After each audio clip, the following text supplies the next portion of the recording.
आज बात करते हैं मूलभूत बुनाइयों की। वस्त्र की मूलभूत बुनाइयों की, जिन्हें बुनाइयों के प्रकार भी कहा जाता है।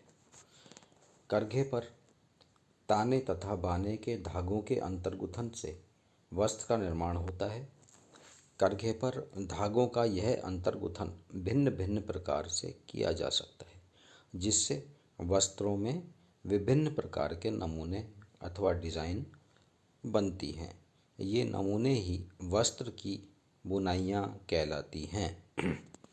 वस्त्र की मूलभूत बुनाइयों को मुख्य रूप से 4 भागों में बांटा जाता है, पर इनमें थोड़ा परिवर्तन कर विभिन्न प्रकार की डिज़ाइनें नमूने भी बनाए जाते हैं, जिन्हें उस मूल बुनाई के व्युत्पन्न अथवा डेरिवेटिव कहा जाता है। पहली मूलभूत बुनाई है साधारण बुनाई। यह बुनाई सबसे सरल बुनाई है, जिसका प्रयोग अधिकतम किया जाता है। कम श्रम तथा कम समय लगने के कारण इस बुनाई के वस्त्र सस्ते होते हैं। यह बुनाई अधिक सघन होती है, जिससे इस बुनाई से बुने वस्त्र अधिक मजबूत भी होते हैं। वस्त्र की इस बुनाई में पहला बाने का धागा पहले ताने के धागे के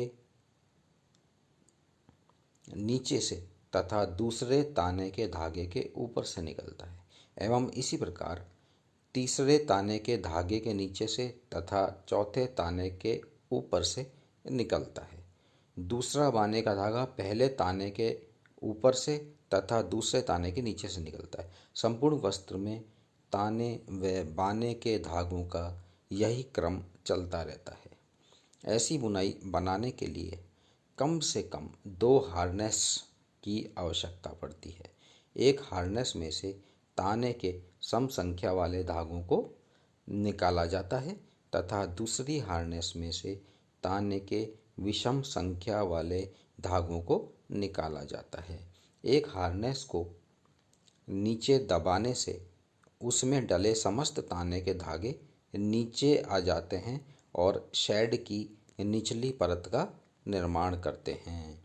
बाने का धागा शैड में डालने से ये सभी ताने के धागे उस बाने के धागे के नीचे आ जाते हैं तथा दूसरी हार्नेस के ताने के धागे ऊपर हो जाते हैं। दूसरा बाना डालने से पूर्व दूसरी हार्नेस को नीचे दबाया जाता है। इस प्रकार दूसरे बाने के लिए ताने के धागे विपरीत होते हैं।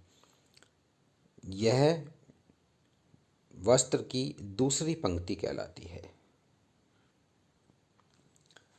इस चित्र के द्वारा साधारण बुनाई को समझा जा सकता है। पहले चित्र में देखिए 4 खाने बने हुए हैं, जिनमें से जो खड़े खाने हैं वो ताने के धागे को प्रदर्शित करते हैं और जो आड़े खाने हैं वो बाने के धागे को प्रदर्शित करते हैं। अब देखिए, पहले एक बॉक्स में एक खाने में क्रॉस का निशान लगा हुआ है और उसके दाहिनी ओर वाला खाली छोड़ा हुआ है। तो यहाँ पे क्रॉस लगाने का अर्थ है कि इस जगह ताने का धागा ऊपर है। किसके ऊपर है? बाने के धागे के। और दूसरा जो खाना खाली है उसका मतलब है वो बाने का धागा ऊपर है। इसको कैसे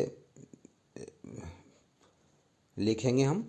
2 गुणा 2 पे 1 अप 1 डाउन से साधारण बुनाई की बनी सबसे छोटी रिपीट।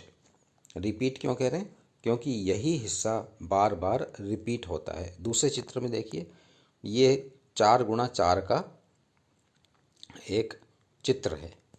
4 गुणा 4 मतलब 4 ताने के धागे दर्शाए गए हैं और 4 बाने के धागे दर्शाए गए हैं। खड़े धागे ताने के धागे हैं और तिरछे जो धागे हैं वो बाने के धागे हैं।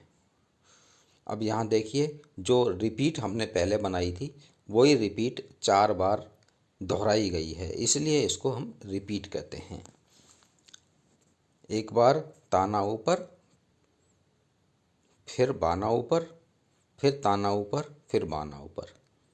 देखिए पहली पंक्ति में, दूसरी पंक्ति में ताना ऊपर, फिर दूसरी पंक्ति में बाना ऊपर है, फिर ताना ऊपर है, फिर बाना ऊपर है, फिर ताना ऊपर है। तीसरी पंक्ति प्रथम पंक्ति के समान है और चौथी पंक्ति दूसरी पंक्ति के बिल्कुल समान है। इसको हम दर्शाएंगे कैसे? 4 गुणा 4 पे 1 अप 1 डाउन।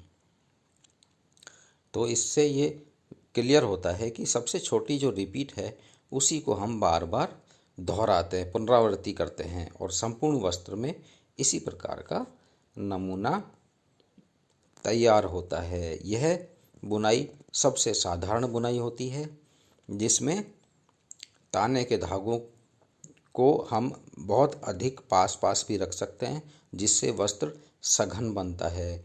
और ताने अथवा बाने के फ्लोट ना होने के कारण ये जो बुनाई होती है, इस बुनाई से बुने जो वस्त्र होते हैं वो अत्यधिक मजबूत होते हैं।